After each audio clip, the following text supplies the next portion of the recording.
Okay, Bismillahir Rahmanir Rahim. Alhamdulillahi Rabbil Alameen. Wassalatu wassalamu ala Sayyidina wa Nabiyyina Muhammad wa ala alihi wa sahbihi ajma'in. A'udhu billahi minash shaitanir rajim. Bismillahir Rahmanir Rahim. I'lamu annama al-hayatu ad-dunya la'ibun wa lahwun wa zinatun wa tafakhurun baynakum wa takathurun fil amwali wal awlad. كمثل غيث أعجب الكفار نباته ثم يهيج فتراه مصفرا ثم يكون حطاما وفي الآخرة عذاب شديد ومغفرة من الله ورضوان وما الحياة الدنيا إلا متاع الغرور. صدق الله العظيم. Dear respected brothers and sisters who are listening, Assalamu alaikum wa rahmatullahi wa barakatuh. My young brothers especially, pay attention, inshallah. We're here to speak about Fortnite. Fortnite. Who plays Fortnite? Put your hands up. Sorry, put your hands up. Put your hands up and play Fortnite. So more like, my dad's here, I can't put my hand up. I'm not allowed. Who doesn't play Fortnite? Put your hands up. Okay. As in the kids, the children. Whichever children don't play Fortnite, any teenagers don't play Fortnite, you're here. 20-year-olds don't play Fortnite, put your hands up. There's only a few hands, which means most of you are playing. Now listen guys, when I was young, there was no Fortnite. Forget Fortnite, there was no PS4. You guys gonna say there's no life without PS4? And some kids actually say that. What would life be without PS4? Yeah? PS4 is like on the Xbox One. PS4 and Xbox One is Xbox One and other things that play Fortnite, the iPads and the other things that play it on. It's like without that, without the PC, what would their life be like? When I was young, there was no even PS1. I'm making you sound like I'm really old, right? It wasn't very long ago. When I was young, the kind of games that were just coming out was the Amstrad games. Some of the people who are like 40 something years old, they're like smiling. Amstrad, Commodore 64. Yeah? You had to load a game through something called a cassette. You guys don't even know what cassette is. If I showed you cassette, you probably wouldn't know how to play it because there's not even many cassette players around. So you had to put it in, wait for it to load. Each time you played a new game, you had to wait for 3-4 minutes for it to load. And then when the game came on, it was very bitty, very squarish kind of thing. If you made a couple of moves, that's it, the game was over, you had to start again. So you waited there with sabr for another 3-4 minutes for it to load again. There was also the Atari at that time in the 80s.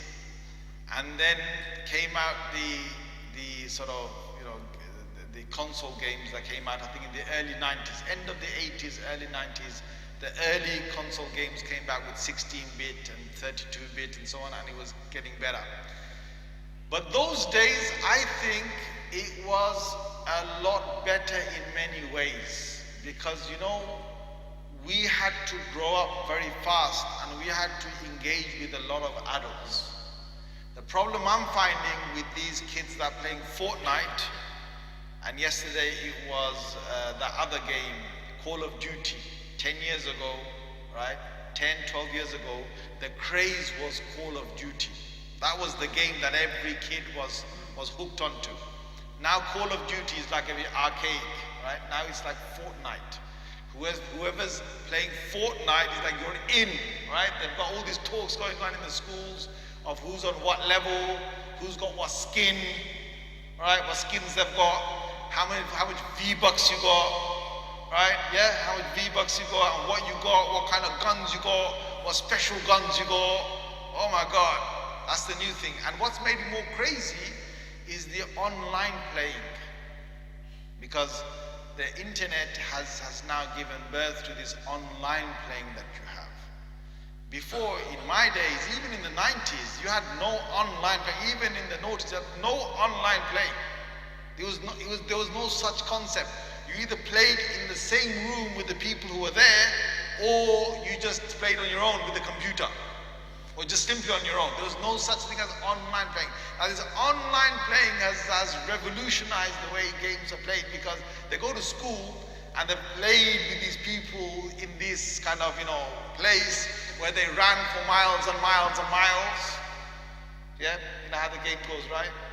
These kids, they think, wow, they've done so much in a few minutes, right? And I'm thinking, one thing, yeah, is that they don't even know what life is. So what they do is, in this game, for those of you who probably don't know, is that they'll first come to the lobby area, waiting for the friends, tagging some friends to come in and start to play, right? So they come into the lobby area, you get your friends and you hook up, and you either get a squad, yeah, 4 people together, or duo, you go in as 2 people together, or you go single, yeah, on your own. Now, what then happens is you go to the battle bus. It's called the battle bus, right? The battle bus. This bus flying with a balloon, which is non-existent, by the way, okay? You don't have buses being lifted by a balloon, right? So anyway, you go in the battle bus, you say bye-bye to the driver, which is a computer, by the way, yeah? If you actually think that you've said goodbye and thank you to the bus driver, you've lost it, okay?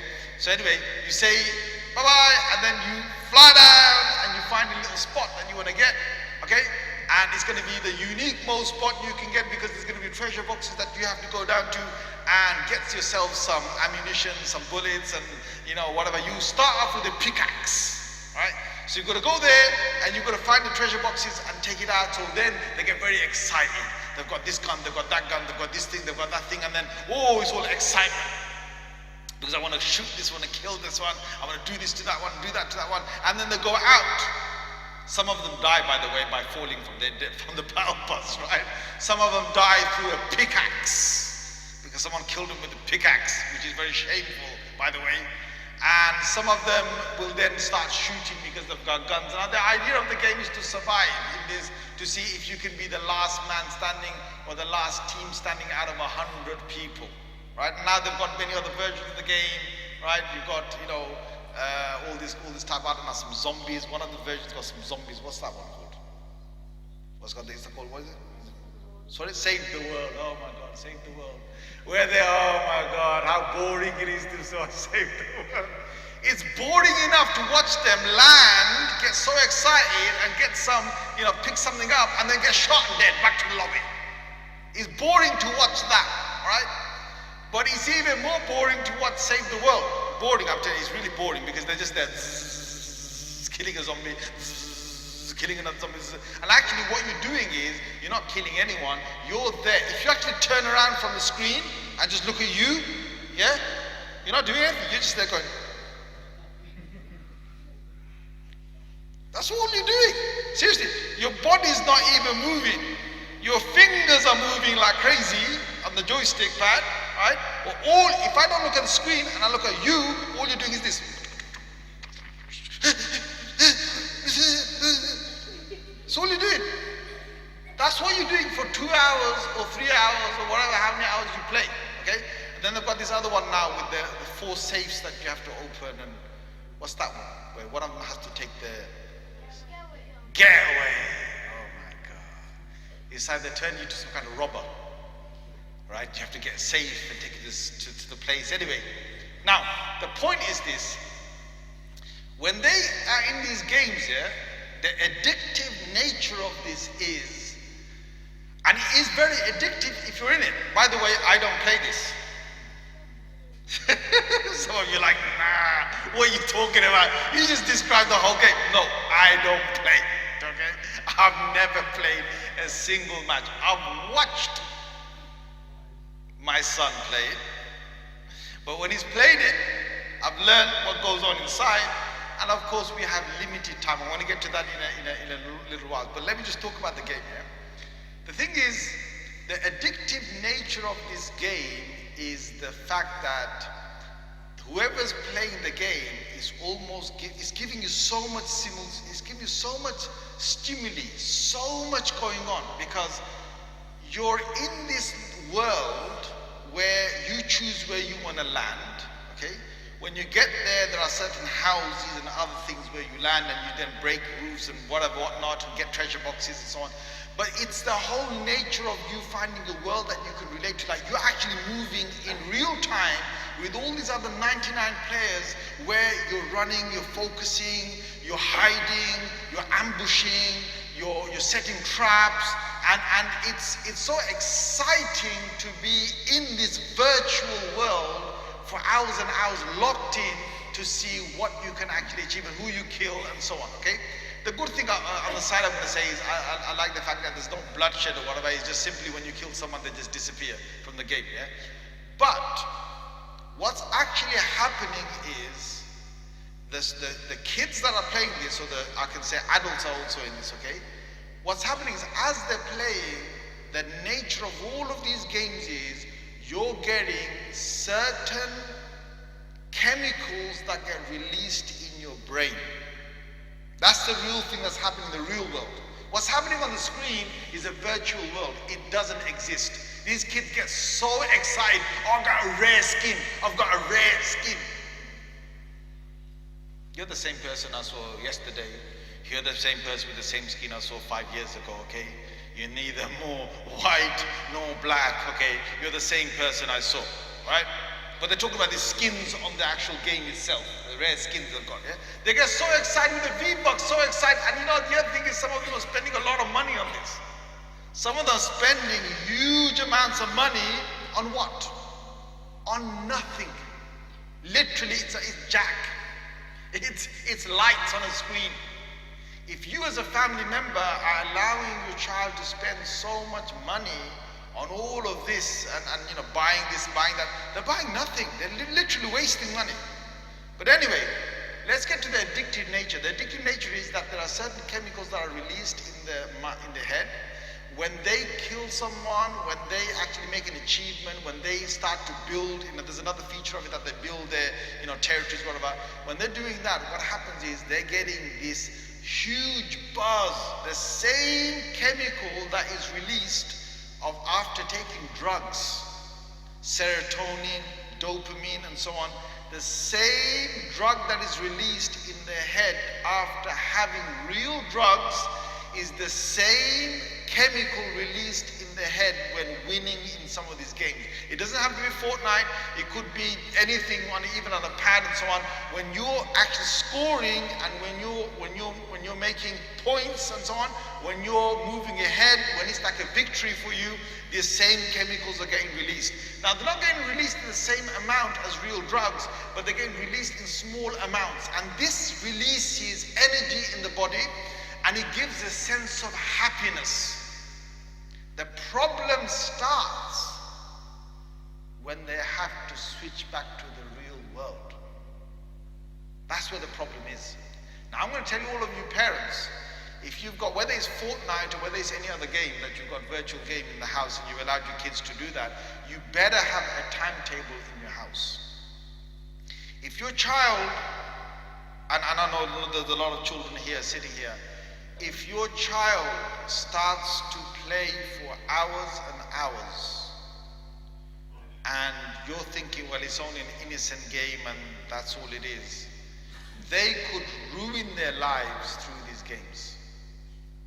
When Call of Duty came out, I'm talking about 10, 15 years ago, Call of Duty came out. Do you know how many children messed up their GCSE exams? I'm talking about hundreds and hundreds of children that messed up their education. GCSEs were messed up, they had to then retake the GCSEs. Some of them messed up their A-levels because of those games. Because when it gets to that addictive nature, they can't stop. And their world, their whole head is in these games. Then you've got a serious problem, because your obedience as a father or a mother comes into question. They don't want to obey you anymore. They will only obey you if you give them their games. And they don't want to listen to you if you don't give them their games. Now this is serious, because what's happening is your whole family structure has been affected. Now the kids are going to be thinking, no, let us play. Well, yeah, we want to let you play, but you've got to play within limits, because your own life will be ruined. And when you grow up, you're going to blame the parents and say, why didn't you stop us from becoming addicted to these games? Some of you, I know this has been recorded and it's going to go out there, okay? There are parents who made a massive mistake in putting the TV or separate TV in the kids' bedroom. It's a huge mistake. It's an unforgivable mistake. You've got the TV downstairs in the living room or in a couple of living rooms. That's more than enough, okay? To move a whole TV or a monitor or something, okay, sometimes they have a monitor, whatever, you've got to be careful. Sometimes they have the computer or the laptop or the pad or whatever you've given them, okay? A huge mistake is to allow that in their bedroom. Why? Because then they can start playing nighttime. You think they're asleep. And there's several families who've suffered this, okay? Where the kid is supposed to be asleep, and the kid gets up either at 11 o'clock not get up, but he just pretends to be asleep for a couple of hours or one hour or something. Soon as you've gone to bed and the kid knows that you've gone to bed, the kid comes out in his bed and he starts playing the game, and he's probably playing till 2 o'clock in the night. Now what that does is it messes the sleep up, it messes school up, it messes the concentration. Now this is the thing that you kids gotta wake up to this, yeah? If you're playing these games, first, if you're playing these games for hours and hours, what's happening is there's an imprint that's made in your head. Your head is still living in Fortnite when you're not playing Fortnite. So there you are sitting at the dining table, and you've got lamb curry and chops and whatever in front of you, but you don't see chops. You see guns on your plate. You don't see peas and beans. You see bullets on your plate. Your head can't think of the real world. You're trying to, as an adult, talk to your child like, how's your day, this and that. The only thing the child can talk about is, I did really well. What was good about it? Oh, I'm better than my friend at Fortnite. That's the only thing that your kid can talk about. And your kid, with all the other kids at school, that's all they want to talk about how many wins they got, who killed who, how. Look, it's all fun, it's all entertainment. But the thing is, what about your real life?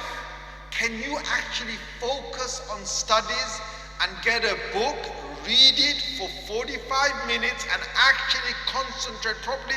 Can you do that for 3 hours? Can you take breaks in between? Let's just say, for example, I give you 3 hours, I give you 3 breaks. You get 3 15-minute breaks in between. But I want you to study for 3 hours hard and look at a textbook and actually do some work. Can you focus that long, or has the Fortnite and other games made you sit there and all you do is you see light? You see yourself running. That's what you see yourself doing.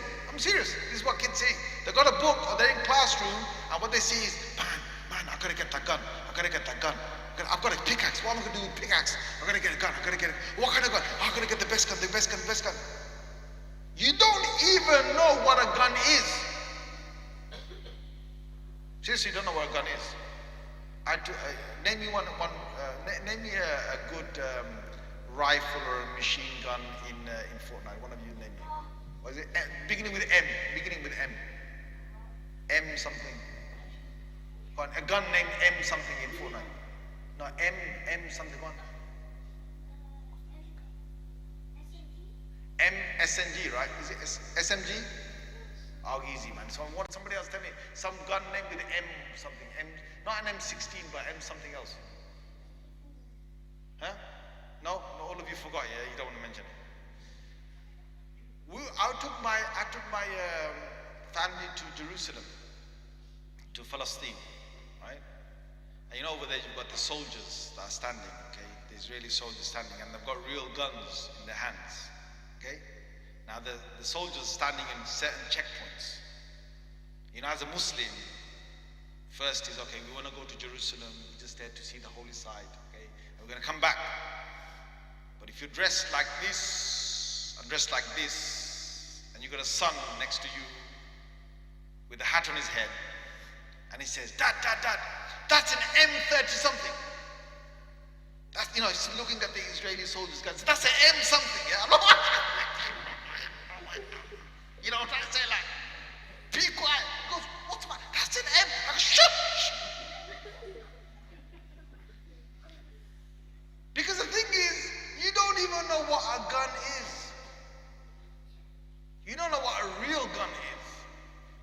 You're playing games. You don't know what politics is. You don't know what the real world is.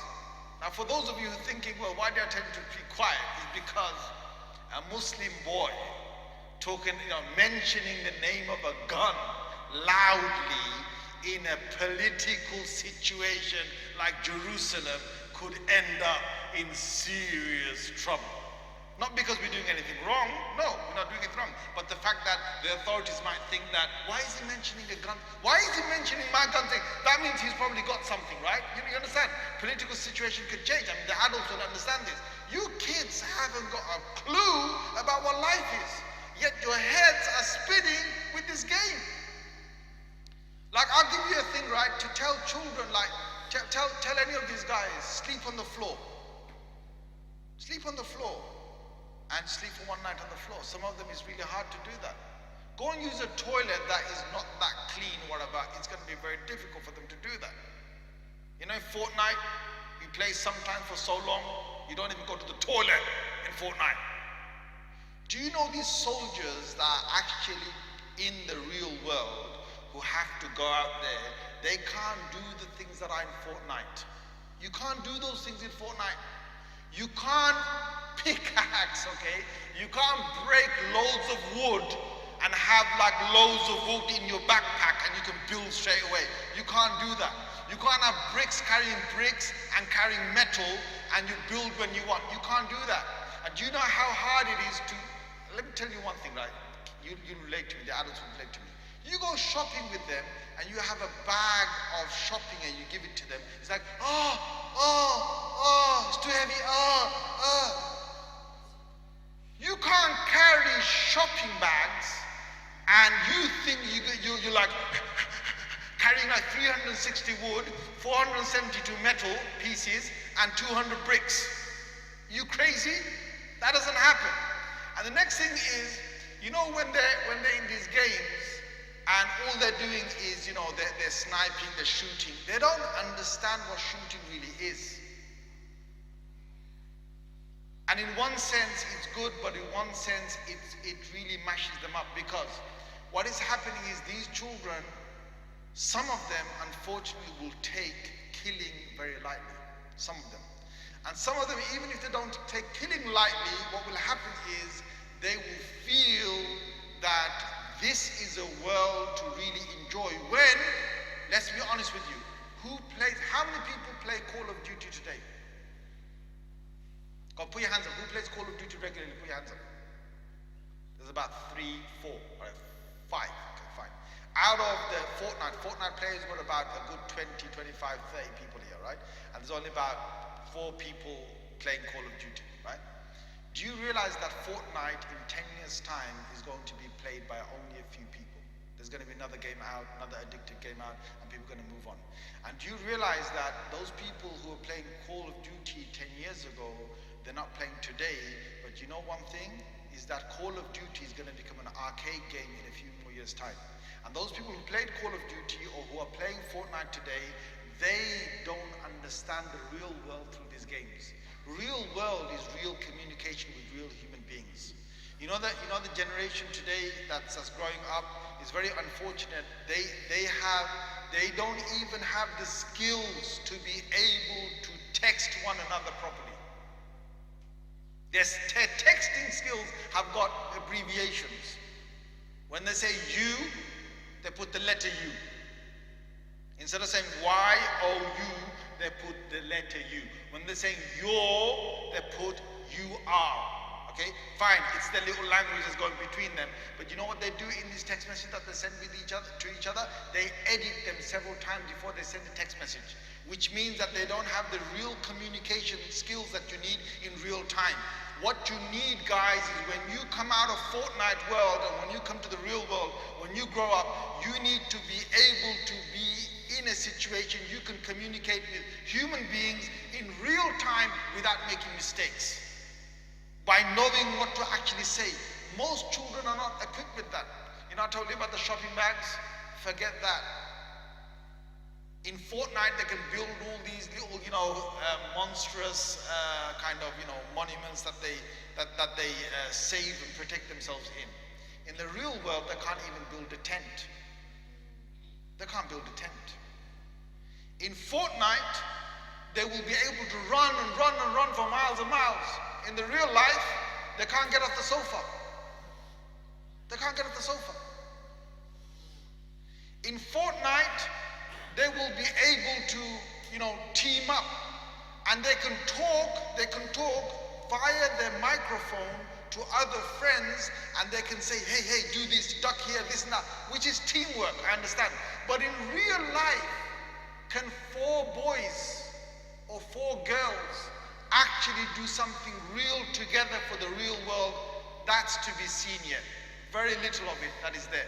My point is this: these kids need limited amount of time on these games, and these kids, if they get too much of this, they will ruin their lives. They will ruin their education. They will ruin their thought process. In fact, when their mind is occupied in a lot of these computer these games and the screen, real thinking doesn't happen. Like, there's a difference in real thinking and in virtual thinking. So for example, let's just talk about this building here. You know, this building here, for someone to design this building in a very good way, for someone to actually do that, it requires real good thinking. It's not your virtual world where you build, a Fortnite, a monument, whatever. Now, the further thing above that is, when you as parents want to tell them to stop playing, do they stop straight away, yes or no? They don't, because they say, I'm in the middle of a game. Yes or no? I'm in the middle of a game. Now, you give them time to finish that game, they start a new game if you're not looking. If you're not looking, they quickly go back to the lobby, come back in again, they start in another game.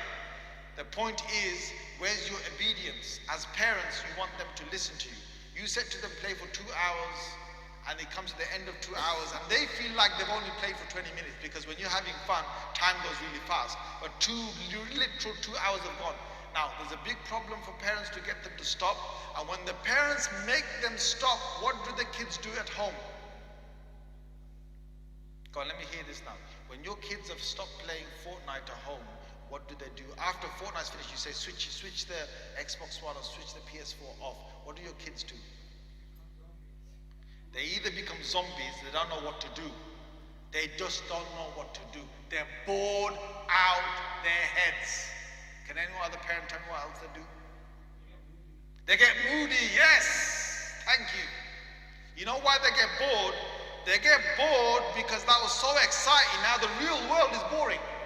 And they get moody because they had so many chemicals released in their heads and made them exciting for those moments, because each time they killed someone, they moved the duck, they got away with something, I killed him and I only had 7 life and whatever, and then I'm going to drink this, and I'm going to get more life again, 50% life, and 75% life. That doesn't happen in real life, by the way, yeah? They're getting all these chemicals released in their head, and they come out of the game and it's like, water is boring. It is, water is boring. I want Coca-Cola. I want Pepsi. I want this drink, that drink. You know, when you make life like that where they find normal things boring, then you've got a real situation here. Can any other parent tell me what else they do when they come to the games? Right, thank you. If they get hold of YouTube, then instead of playing on it, they want to watch other people play. Oh my God. Now it becomes another thing, it's like YouTubers, right? And this guy's got this many followers, that many followers. It's like, yeah, that guy, he's the guy to follow. And that guy who's a YouTuber, who's getting so many likes, do you know him? Oh my God, I feel sorry for him. Have you seen the size of his belly? I'm not cussing all of them out there, I'm just cussing the size of his belly. You know why? He's sitting there on that chair with the PC and a mouse, and he's playing like that. He's sitting there for hours and hours and drinking and eating burgers and just playing. He's just about got time to go to the toilet. And he's unhealthy. He's very unhealthy. He might have loads of followers. He might be making a few bucks and money, but that's not what life is about. And talking about toilets, man, I tell you one thing, yeah. If you ever want to see how long kids can stay without the toilet, then watch them when they play. They go to the toilet last minute. It's like last minute, right? Go there, quickly do the business, come back out, back on the game again. You know what you just did there? You just damaged your bladder. Because what you're doing is when you delay going to the toilet, your body automatically tells you to go more frequently to the toilet. If you have this much in your bladder to release and you went really late, the next time the bladder will tell you to go to the toilet when you've only got that much inside. It's an automatic system inside us. So you go to the toilet more and more. If you carry on delaying it, you're going to get urine infection. And there's stories coming out in the newspapers that some kids, na'udhu billah, are doing it there and there on the seat. They're just releasing it on the seat while he's sitting on his seat in his living room. Yeah, he's held it so long, he's in the middle of the game. I can't get out. I'll just use this seat as a toilet. Na'udhu billah. His mum has to come and clean it up. I don't know why the mum cleans it up. I would have made him clean it up. There are real stories coming out with that. But anyway, my point is that what do the kids do? Well, if you give them YouTube, they want to now look at other people playing. It's still, the mind is still occupied there. I have to tell you one thing, parents, here, is that seriously limit the time. You should not be giving your phone to your child to play at all. You don't need to do that. You know, some parents think that if I don't give the phone to this child's going to be bored. Boring is a very good thing. Being bored is a very good thing. If you can hack being bored, it means that you've got sabr. You've got patience. If you've got patience in life, you will get very far in life. Patience is something you need a lot. So if your kids are bored at home, it's good. Let them find something to do. And what the other brother said, moody. They get moody and sometimes they fight amongst themselves because they've been playing these fighting games. They come off and they want to fight each other. They take out that. They've got so much energy inside them, they start fighting one another, right? And then what the other brother said is that they go into other things. If you haven't got other devices open to them, they shouldn't be able to go to those other devices. Now, anybody else tell me what else they do after they come off these games? Anybody else tell me what they do when they come off these games? Anybody else? Come on. Some of them don't blink when they're playing games, right? They have some of the, you know, the eyes. There's another thing, you know, amongst the players of these games, there's more people wearing glasses because they actually ruin their vision. Some of them playing too close to the screen. Some of them, they've got pains in their necks, in their hands, in their wrists, in the body parts, right? And they don't know why they got these pains. And a lot of the times it's because the way they're sitting and they're playing these games. Anyway, now tell me this, right? When you children grow up, will you be playing Fortnite all your life? No. Will you be playing PS4 and PS5 and PS6 when it comes out, and PS7 or whatever in your lifetime, or Xbox, whatever it is that comes out in your lifetime? Will you be playing that in your life for the rest of your life? No. What will you be doing? Well, as soon as you get to a certain age, responsibility is going to be put onto you. And you're going to have to become adults in a real life. Not only that, but your whole life on this earth was not about games. The whole life on this earth was for you to concentrate on your akhirah. Our Prophet ﷺ has told us that we have been, he has told us that the dunya is something that is a place for cultivation. The dunya has been created for us, the world has been created for us, and we have been created for the akhirah, for the next world. The time element of how much you're spending on these games is going to be a serious question when you grow up. Because when you grow up, my friends, you're going to look back and you're going to wish that you studied more and you wish that you invested better for this world and the next world. And this is a massive part of your life which you're going to regret. So parents, when they put restrictions on your gaming time, when they say you can only play this much, they're doing a massive favor for you. They're not being horrible to you. You think that they're being horrible to you. They're not being horrible to you. They're actually doing a massive favor for you. Because if they get you to do something good in that time, and if they get you to actually study and do something for your future life or for this life on this earth, you're going to be very, very happy. In fact, these kids don't even understand how money is made. They think just become a YouTuber and you can make money. They think that you can get a following and you just take money. You can make money. But they don't even understand politics. So for example, one of the big things that has come in recent times is about cyberbullying. Right? Cyberbullying.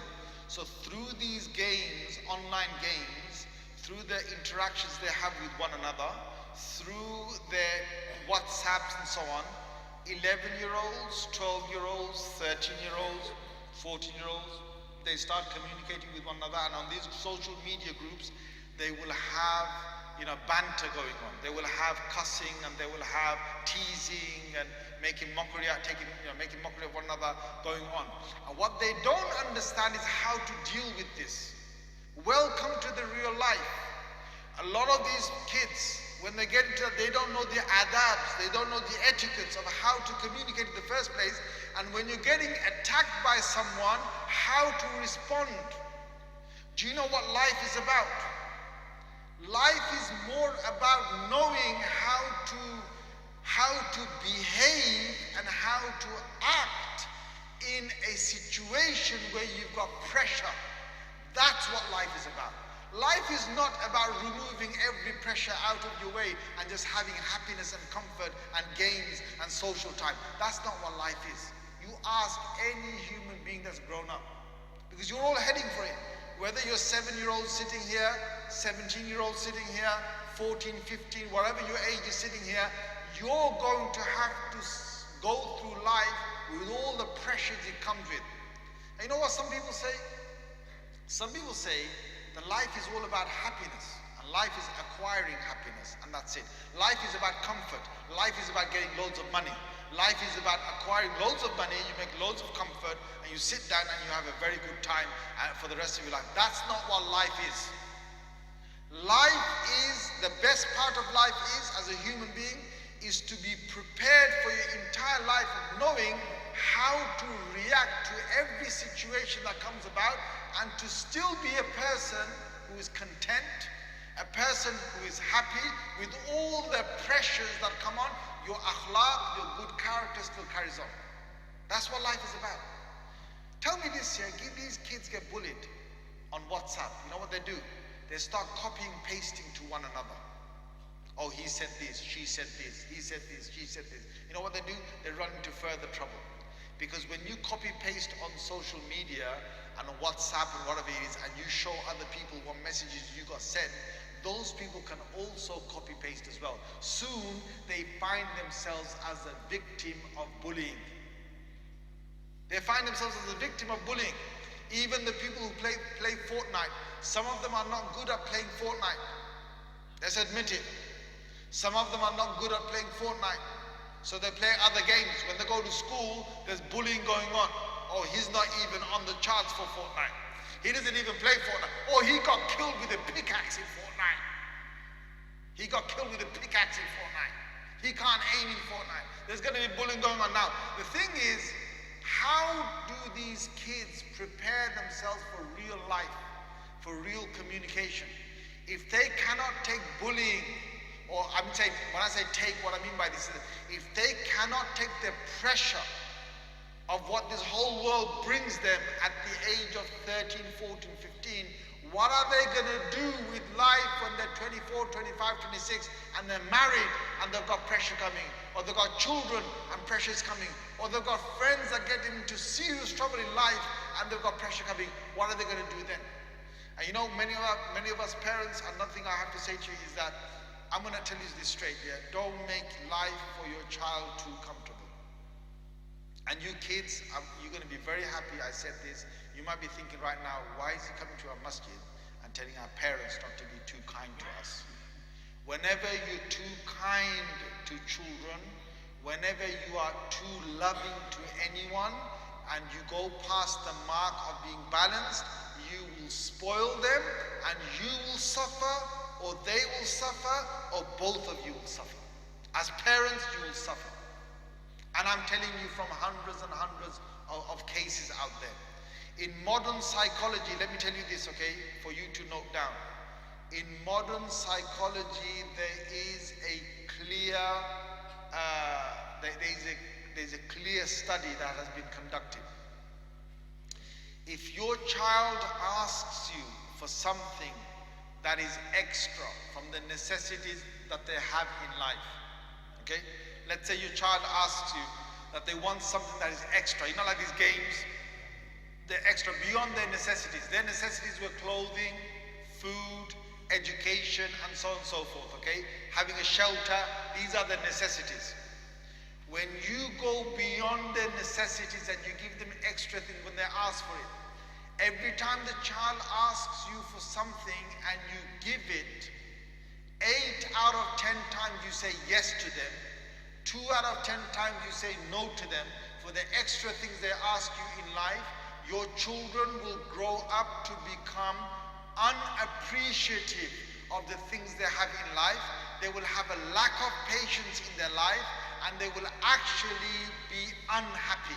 This is from real psychological studies. But if you as parents, when your children ask you for the extra things in life, 2 out of 10 times you say yes, 8 out of 10 times you say no to them, your children will grow up as patient people, as happy people, and as people who appreciate what they have. You know why?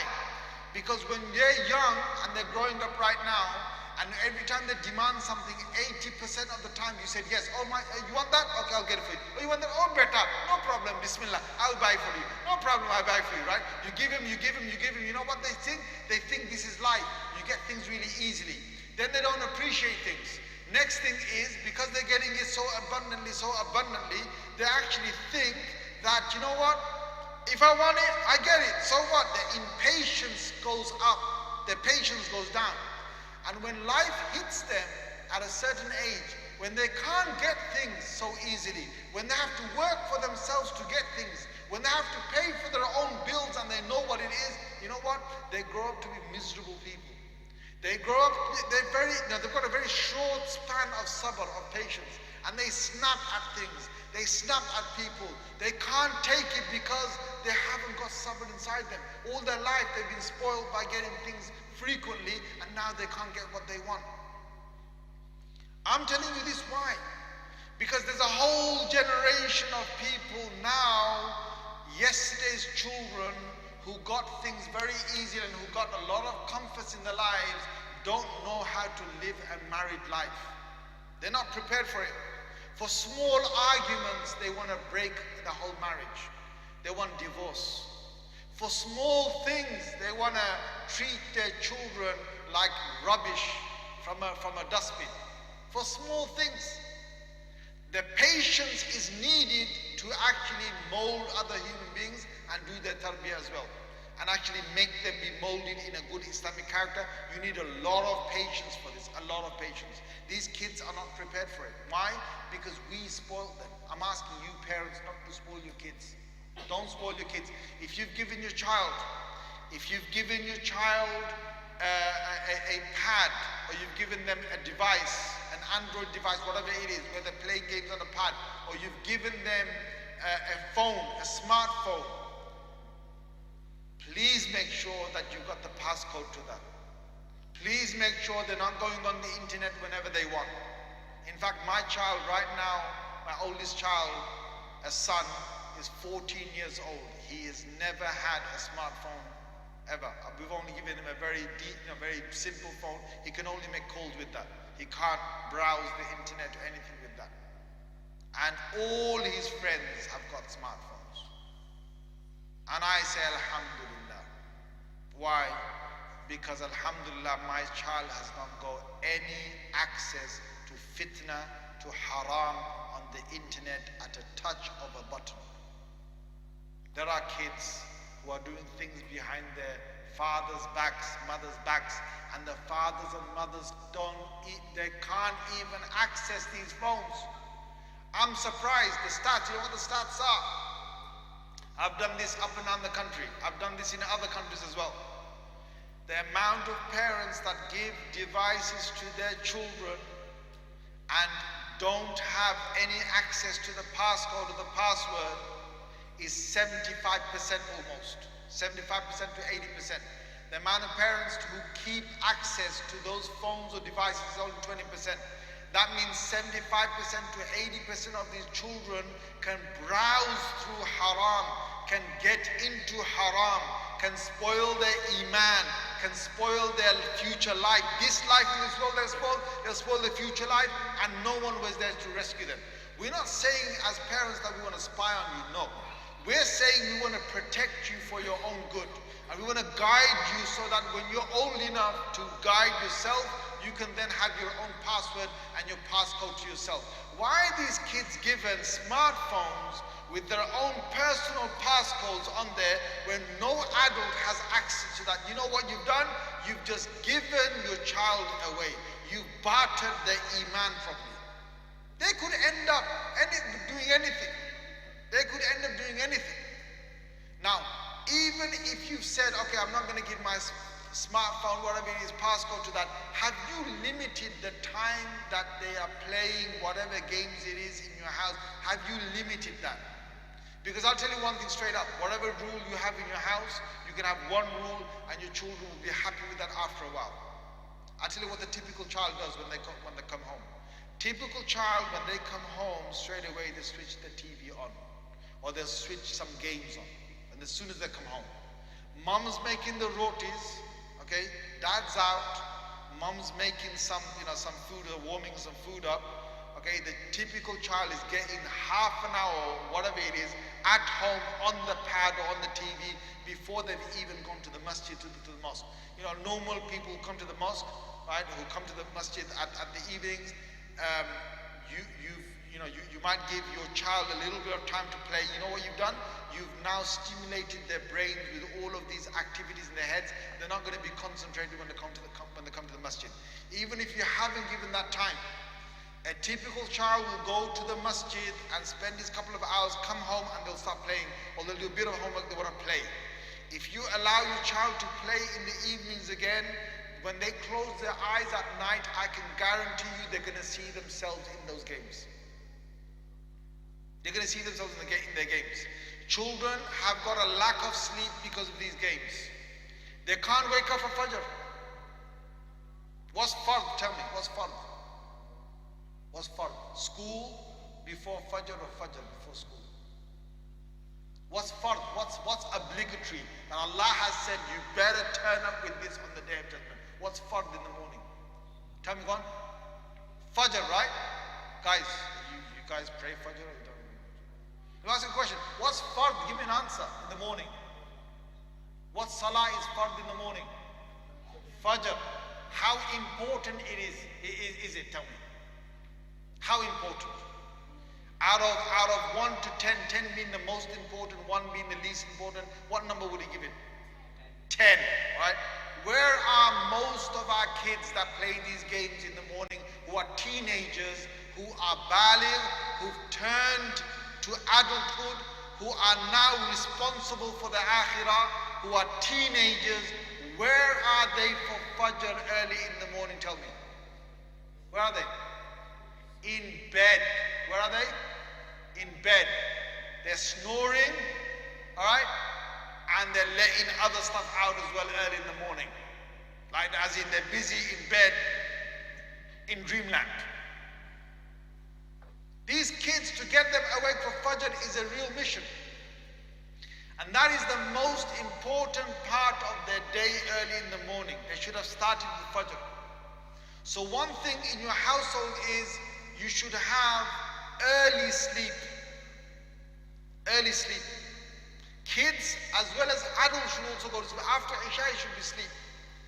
The other thing is, most houses, they eat really late. Most, especially these Asian houses, they eat late. They eat at 9, 10 o'clock. They eat heavy meals at 9, 10 o'clock. If you have a heavy meal at 9, 10 o'clock, it's going to tax on your waking up in the morning. Try and eat about 6, 7 o'clock and let that be your last meal, if you can do that. 6, 7 o'clock, by 7 o'clock you've had your last meal. You don't need to eat any more after that, especially in cold countries like this. You don't need to eat anymore, okay?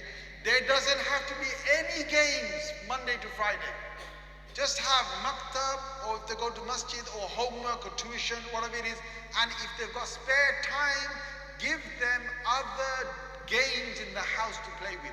Real board games. Give them ball games. Give them other games. Let them actually play football. Even if they want to play football, you know what? Football and other games, though I'm not a fan of football, okay, of kids playing because they have so many injuries in football. But these games, real games, are far better than sitting down and just playing these games, because it's not even giving them any exercise for their bodies.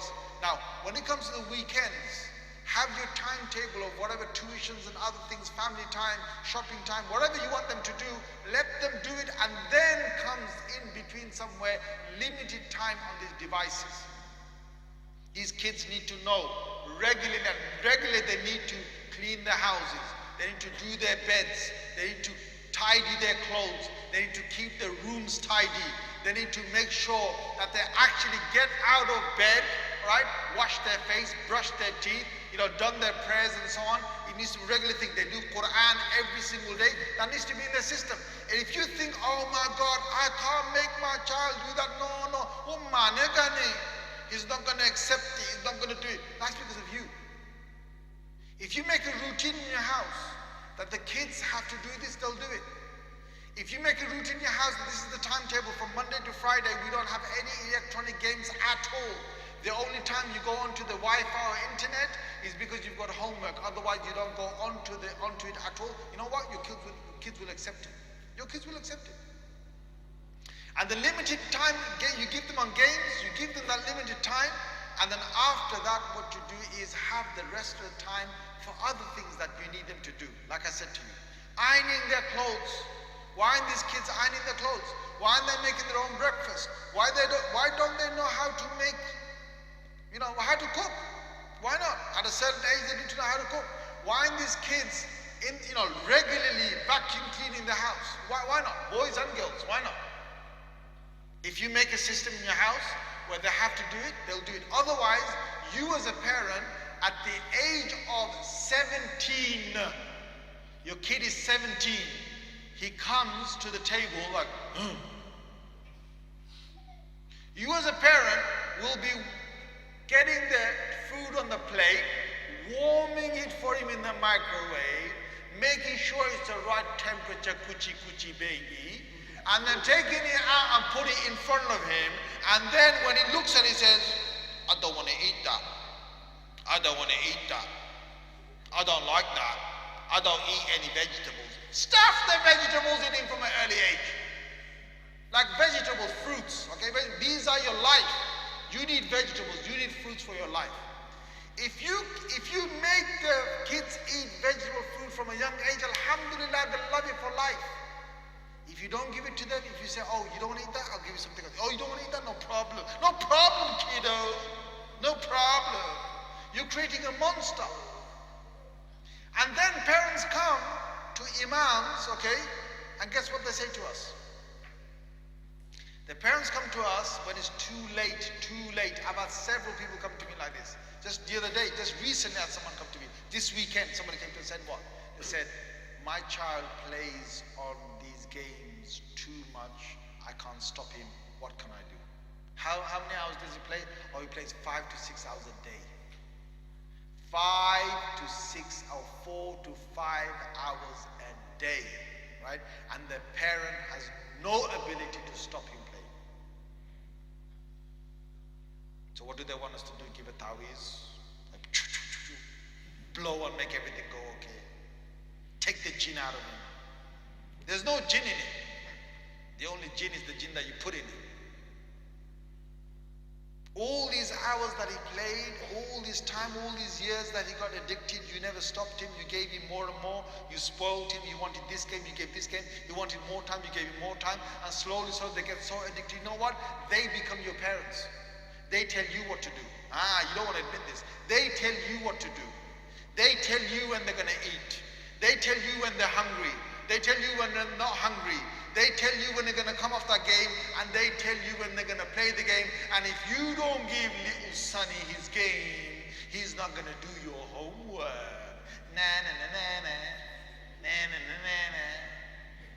If you don't give your little Sonny that game again, he's going to go to school and he's going to fail his exams just to prove to you who is daddy. Is it you or him? You know what I'm saying? That's when your children have taken over your lives. You have to buy the clothes they want, their designer clothes in the stores. Their demands have to be met. Doesn't matter what your salary is, you got to make sure you buy that gear for them. Because if you don't buy the gear for them, they're going to throw all these tantrums. They're going to make your life miserable. They're not going to do their stuff they're supposed to do. They're going to become like spoiled children. And just to make them listen to you, you give the next thing. And they're happy. Oh, thank you, mommy. Thank you, daddy.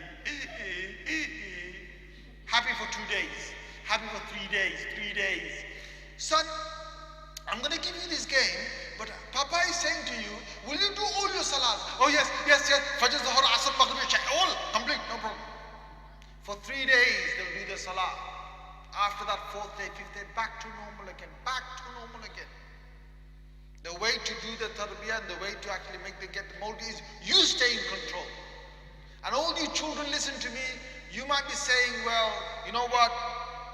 From today onwards, you know what, our life has become a little bit more, bad days from the good old days we had. We could play for 4 or 5 hours or whatever, right? I'm telling you, I have rescued your life. One day you're going to thank me. One day you're going to thank me. I've been a school teacher for a long time, right? Madrasa, okay, I teach in the maktabs and so on. But in a school also, I've taught. I taught once in a school for 3 years. In that school, I was working full time. I had to discipline certain kids, okay? I had to discipline certain, even in my maktab teaching as a teacher, I've had to discipline certain kids. In that school, I've had to even suspend certain children. This was an all boys school in North London, Yusuf Islam School, if you know that, in Northwest London. It's very prestigious, very good school. And there I was the head imam, head of Arabic, and I had to discipline these children. And you know, when you discipline children, children don't like you. When you put them in their place, when you make them work hard, when you make them do what they're supposed to do, with, being a good person to them, they don't see the goodness inside you. But you know what? I've got tens and tens of cards sent to me after they graduated. They've sent me cards after cards thanking me as one of the best teachers. You know why? They said, sir, if you wasn't there, if you never did that, if you never disciplined me, if you never suspended me, or if you never actually made me do that thing and put me in my place, then I wouldn't have been the person I am today. Now, I wasn't horrible to them. I was just being myself, making sure that you have I'm caring for your future. If I don't care for your future, I will give you 5 hours today of these games. I'm going to mess your life up. If I give you 4 or 5 hours a day of these games, or 3 or 4 hours a day of these games, I'm going to mess your life up. If I care for you, I'm not going to give you that many hours. And you got to understand, I'm actually caring for you. I care for you. I love you as a son, as a nephew, as whoever you are, my student. I love you by giving you these rules, because one day you're going to look back and you're going to actually thank me and thank the people who put these rules in your life, who restricted you, who made you work, who made you see real life, who made you do the things that you need for your real life. And I've got so many cards that have been sent to me after that time they spent with me. After a few years, they sent me cards. Some of them on the day they graduated, or the day they finished the school, they sent me cards. And they thank me from the bottom of their hearts. Why? Because people need this. And my students, alhamdulillah, most of them, when they're in contact with me, alhamdulillah, they're actually happy, because these are children. But when you grow up one day, you're going to be very, very happy with what your results were. Right now, I have to tell you, I had a strict father. I had a strict father. I know today, some of my biggest du'as go to my father. At that time, I never understood. And okay, fine, my father might have had his own deficiencies. Okay, he had his own lack of whatever he was.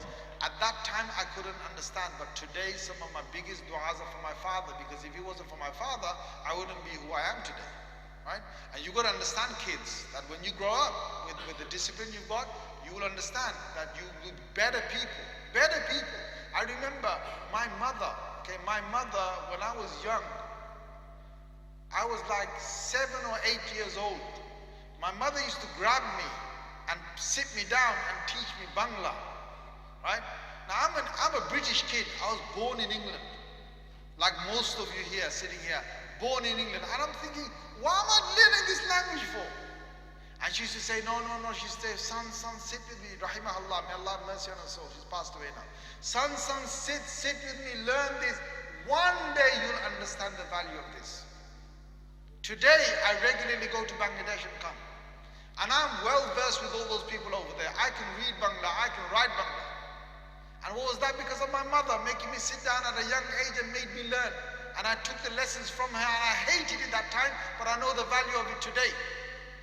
And these things that we learn in life that we hated when we're young, when you're older, you see the value of what your elders have taught you. And don't put your parents down or others down, because they're spoiling everything for you. They're not letting you play. They don't want, no. We want you to play, but you better play in restricted and you better play in limited times. Otherwise, you will spoil yourself. Okay, I'm going to round it off now by asking anyone's got any questions, because I know your salah time is drawing very near. Anyone's got any questions? Any questions? Imam Sahib, even if you want to prompt something that I might have not said, anybody else want to add anything or something that I might have or should have said, whatever you wanted to hear? What's the question, sir? How long does my son play? He's got very limited time, I tell you that. He's got very limited time. They've got about a couple of hours, 3 hours maximum. Even then on the weekend, they don't play Monday to Friday. And outside of that, they've got a lot of studying to do throughout the day. A lot of studying they do. I'm not talking about hours and hours of studies. Right? So it's a whole combination of a timetable we've given, where they've got a lot more studies than the playing time, and they balance it between the two.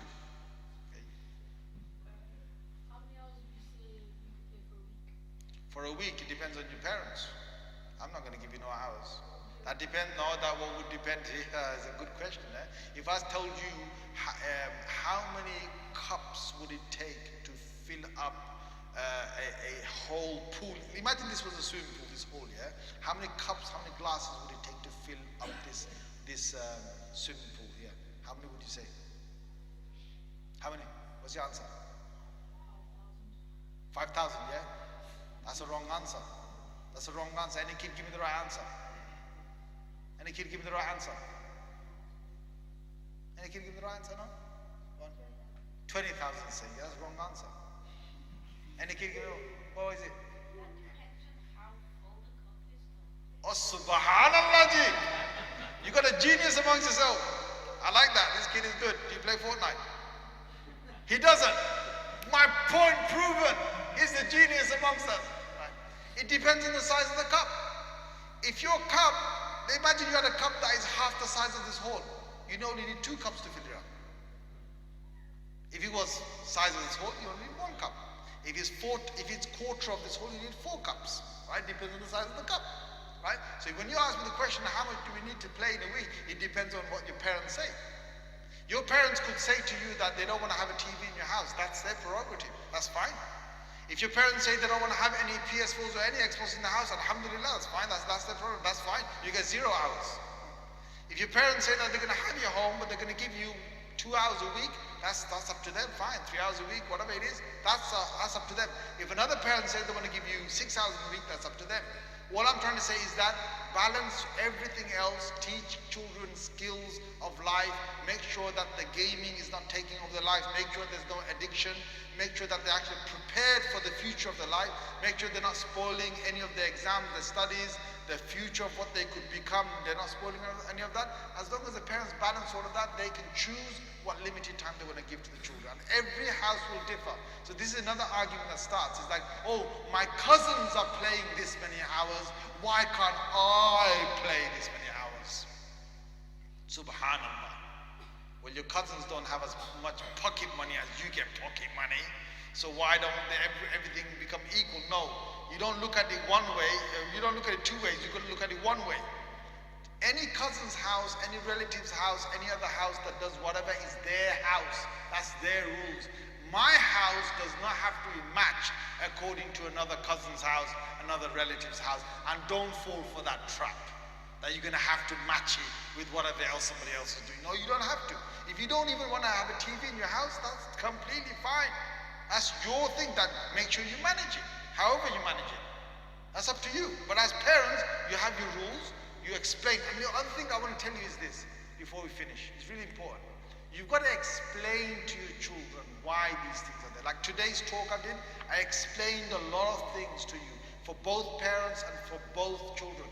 If you don't give explanations, humans sometimes feel that you're being very harsh. The fact that I never gave my child a smartphone, I've sat with him several times. I've explained to him why a smartphone is not good for him. I've explained what kind of things we're going to be on the smartphone, how easily he's going to get hooked onto social media, how he's going to waste his time on it. And guess what? A couple of years later, the school sent a letter to all the parents telling them to get their children off WhatsApp. And I was like, alhamdulillah, my child doesn't even have WhatsApp. Because these kids will get talking to each other and then they start to talk, waste time, bully with one another, share videos and share images. They're just wasting their time, and then it affects their homework time. It affects their time at school. It affects their concentration. It affects their relationship at school as well. So the point is that if you explain to the children why you're restricting them, why they must have this many hours only, then alhamdulillah, you know what, there's a good communication between parents and children. They understand, they will accept it, inshallah, bi'idhnillah. Now that's up to you how you manage it, inshallah. Anything else, Imam Sahib? Yes. Yes. The youngsters asked the question, you see there's more youngsters than parents here. Yes, yes. So from this bayan, I think a lot of youngsters have realized actually they may be spending too much time. Okay. And a lot of parents, I think there's no living in the houses. Okay. So, as a child asking the question, how much time should I be actually on it if my parents are not even stopping me? Okay. On that line. Okay. So if there's a child at home and your parents are like, PS4 is your life. Basically, you can do what you like. And Xbox One is your life, and play as long as you like. And if you really, as a young person here, are thinking, well, how long should I be on it? Well, I'll be honest with you. The mark is that could you leave your PS4, your Xbox, whenever you want to? Could you actually stop playing that and leave it aside for a day, for 2 days, for 3 days, without having the urge to play it?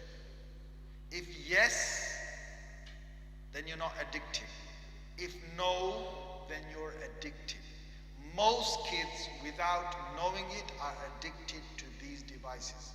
If you cannot leave some of these, like for example, for adults as well, I'm going to say, if you can't leave your smartphone for a week without having to touch into any social media, any of the apps, you can't leave it for a week or 10 days, you're addicted.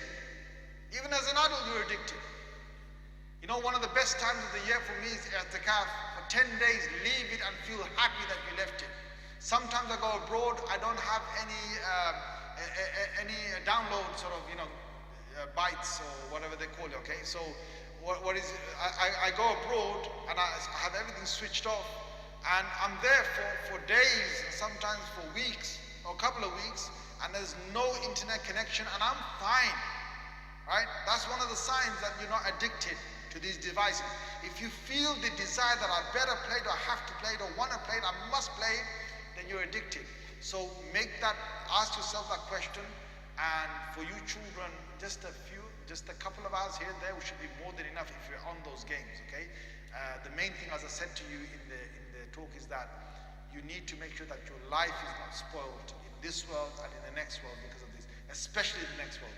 The amount of learning, the amount of a'mal, the amount of things that you could have done to build your Jannah, build your Akhirah, is going to be phenomenal. Anyway, JazakAllah Khair.